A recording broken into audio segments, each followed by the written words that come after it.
Lah ni kalau hampa nak tahu, Indonesia adalah satu-satunya pasukan daripada Asia Tenggara yang layak ke round ketiga. So Benar. kita kutuk pun kutuk, kita syok pun syok, kita bermusuh, kita bukan bermusuh lah dengan Bukan bermusuh, kita bukan, berkawan, bukan. kita bergurau. Oh, Ramai yang kata, oh tengoklah Indonesia pun tak ada lower league, tak ada youth development yang sedap. Diorang pun ada masalah yang sama tapi seperti Malaysia. Setuju, memang Indonesia ada masalah kaumi. Masalah tersebut tak diselesaikan. Tapi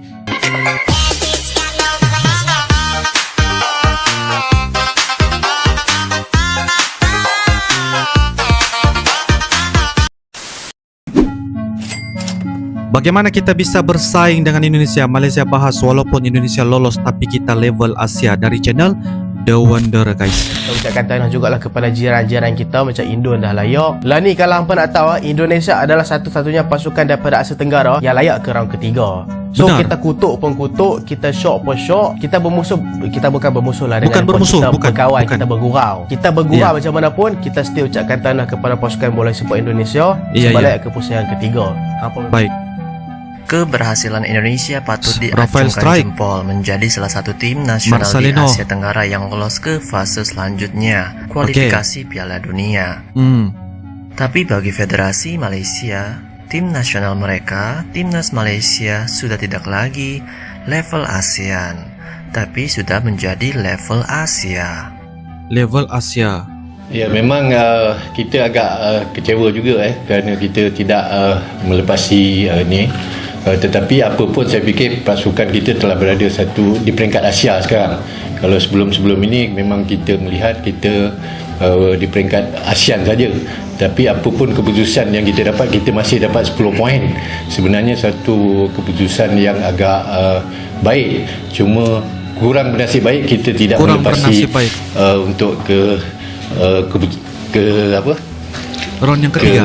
Seterusnya lah. Ya. Tetapi dari segi penggunaan mata dan game-game yang kita patut menang dengan ranking-ranking bawah kita, semua kita menang pun, dan kita pun menang satu draw pun dengan Kyrgyzstan kan. Jadi saya fikir itu satu pencapaian juga.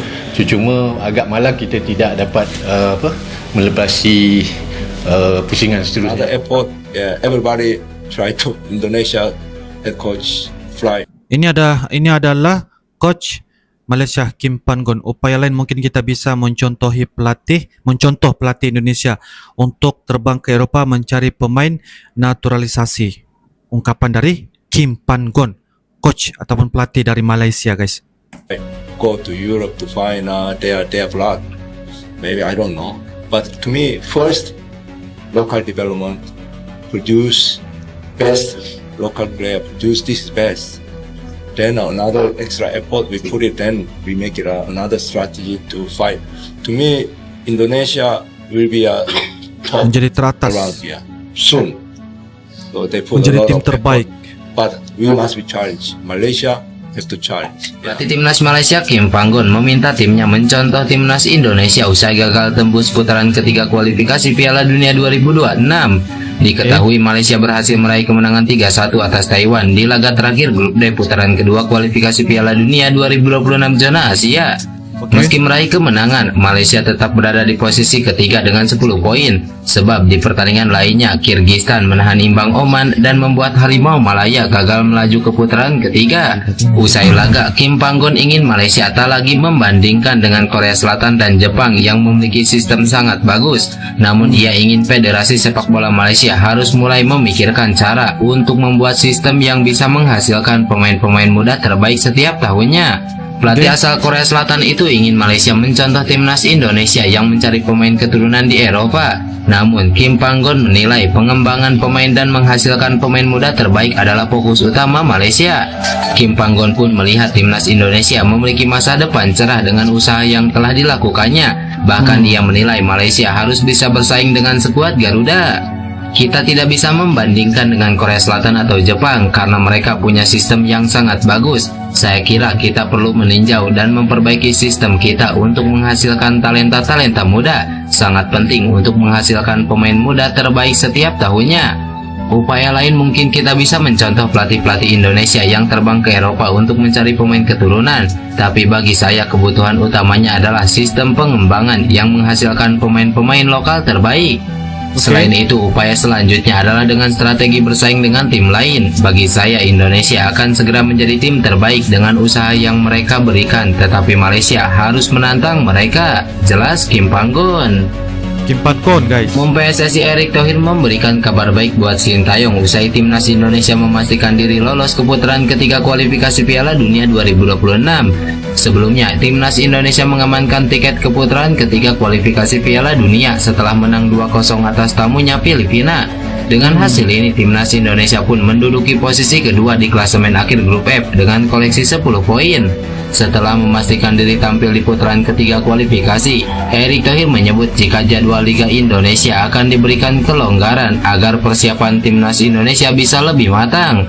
Erick Thohir mengungkapkan telah berkomunikasi dengan PT LIB selaku operator liga untuk memberikan waktu jeda agar skuad Garuda nantinya mempunyai persiapan. Erick menyebut jika para pemain timnas Indonesia akan punya waktu 3 atau 4 hari jelang bertanding di pertandingan babak ketiga kualifikasi Piala Dunia 2026. Saya sudah minta Liga untuk FIFA Matchday selama 3 atau 4 hari jeda untuk timnas bisa berkumpul. Tidak langsung istilahnya 1-2 hari berkumpul langsung tanding karena kelasnya lebih tinggi. Ini Liga menyanggupi dan kita sekarang menyusun jadwal yang tepat bersama Liga. Karena ini kan 2025 masih ada bulan Maret dan Juni untuk 4 pertandingan sisanya di tahun ini, ujar Erick Thohir. Dengan kebijakan ini, pelatih timnas Indonesia Sintayong pun bisa senang lantaran pemain yang dipanggilnya kemungkinan tidak bentrok untuk membela klub di kompetisi domestik. Para pemain Liga 1 yang dipanggil Sintayong pun kemungkinan kecil tidak akan cedera lantaran masa jeda cukup panjang sebelum gabung ke timnas Indonesia. Average age 23.6, one of the youngest team dekat ASEAN Cup. Semalam menentang Vietnam, mereka menang 1-0, 3 mata. Kita melihat approach mereka sepanjang 90 minit. First game mereka tewas, second game mereka keluar. Konsistensi daripada minit pertama ke 90. Kita bukan banding dengan Japan, Korea, Jordan. Kita banding dengan negara jiran yang selalu kita bertanding. Only 2-3 years ago kita menang dengan mereka. Baru-baru ni kita tewas dengan mereka last 2 years. Tapi nampak apabila mereka hadir di ASEAN Cup, mereka kutip 3 mata yang berharga menentang Vietnam yang boleh katakan agak gah di Southeast Asia. Di manakah kita sekarang selepas perlawanan ini? Di manakah kita? Sebab kita nak kata memang first time after 42 years, tetapi neighbours kita has gone dengan the youngest team in Asian Cup at the moment, dan kita team yang paling senior, tak silap saya. Overall bigger picture apa semua, something as simple as kita hidup dalam ekosistem bola sepak di mana tidak ada apa-apa usaha untuk merancakkan lagi level of competitiveness di peringkat akar umbi. Jumlah kelab yang ada dalam bola sepak Malaysia pun tak banyak, tak cukup bagi aku. Tidak cukup. Kita ada 13 professional clubs di Liga Super pada ketika ini. Selebihnya semua M3, semi-pro. Cukup ke untuk negara yang ada 30 juta rakyat? Sebagai perbandingan, kemudiannya jumlah pemain import yang dibenarkan juga. So tak ada insentif dan ruang dan apa-apa ekosistem untuk pemain-pemain muda kita thrive. So itu di peringkat akar, dan kemudiannya naik ke peringkat pasukan pula. Coaches pun tak masuk akal. Kita punya sistem permainan di atas padang pun tak masuk akal. Cara kita ambil serius kejohanan ini pun tak masuk akal. Ramai yang kata, tengoklah Indonesia pun tak ada lower league, tak ada youth development yang sedap. Diorang pun ada masalah yang sama tapi seperti Malaysia. Setuju, memang Indonesia ada masalah akaumi. Masalah tersebut tak diselesaikan. Tapi while benda tu tak diselesaikan, at least mereka ada some other strategy untuk tetap kekal kompetitif. A mitigation strategy. Kita kalau akar umbi tu tak selesa, akar umbi tu tak settle, tak solid, tak diselesaikan lagi, bila kita nak masuk tournament ni pun sekurang-kurangnya kena ada some form of solution. Kalau solution tu pun tak ada, jangka pendek dan jangka panjang, jangka pendek, jangka panjang, dua-dua kita tak ada apa, then what's the point? Betul. Nah, Sobat Maju, apakah kalian setuju Malaysia sudah level Asia atau masih level ASEAN? Bagaimana pendapat kalian?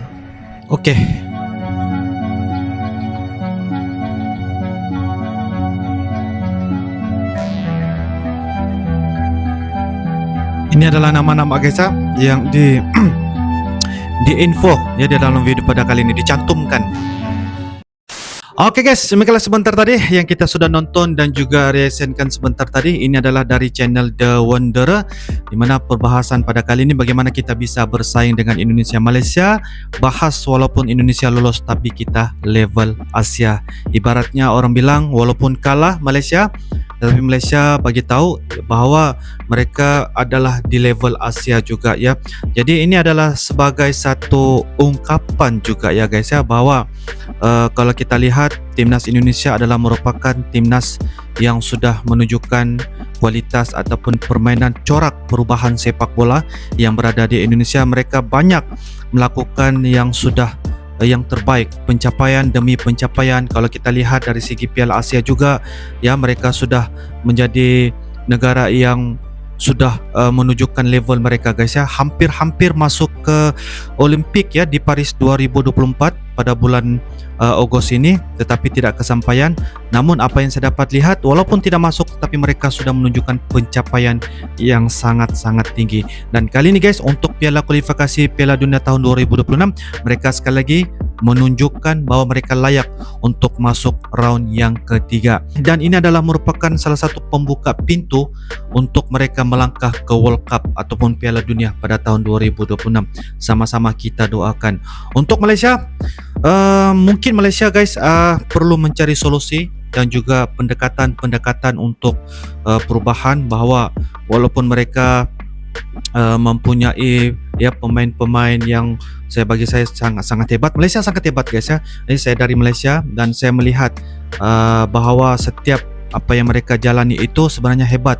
Walaupun ada orang bilang dari sisi mereka cuma keberuntungan itu tidak dapat dialami oleh timnas Malaysia ya. Dan apa yang dikatakan oleh orang Malaysia tadi guys, pengamat-pengamat Malaysia perlu mencari satu solusi, perlu mencari penyelesaian agar ya Malaysia ini ya boleh dikatakan sebagai level-level yang dikatakan level Asia, seperti begitu, menunjukkan kemampuan dan bukti mereka untuk mencapai level yang tertinggi. Apa yang dapat kita lihat di Indonesia, timnas Indonesia, mereka sudah membuktikan pencapaian mereka. Kita perlu terima hakikat dan perlu kita terima bahawa Indonesia telah pun menunjukkan pencapaian mereka ke arah yang lebih tinggi. Malaysia harus mencontohi timnas Indonesia untuk mencari solusi yang terbaik.